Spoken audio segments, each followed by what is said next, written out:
वो सोच रहे हैं कि जैसे कि जनाब अभी उसको ये डरा धमका रहे हैं कि आप जो जोहरी प्रोग्राम ख़त्म करें और हमारी बात मान जाए।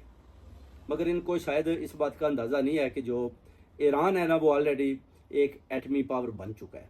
और ये अभी आपको बहुत जल्द नज़र आएगा जब ये ईरान जो है ना पूरी तैयारी के साथ जब इसराइल के ऊपर हमला करेगा, फिर इनको पता चलेगा कि ये जनाब इनके पास तो सब कुछ सारे एटमी हथियार भी मौजूद थे और हमें तो इस बात का पता नहीं चला।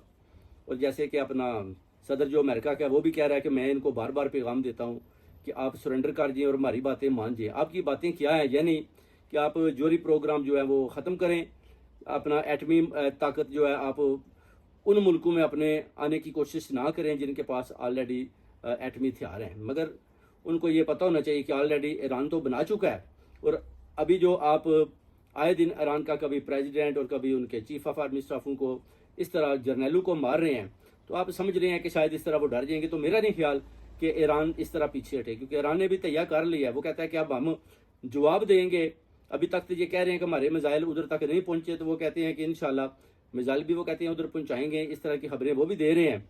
अब देखते हैं कि जो अमेरिका के सदर हैं इस पर कैसे एक्शन लेते हैं, किस गहरी निगाह के साथ देख रहे हैं कि ईरान के अंदर जो कुछ हो रहा है वो ठीक है या गलत है, या उसके ऊपर जो हमला किया गया है वो उन्होंने ठीक किया है, जो अभी वो दोबारा हमला कर रहे हैं उसके बारे में वो क्या कहते हैं।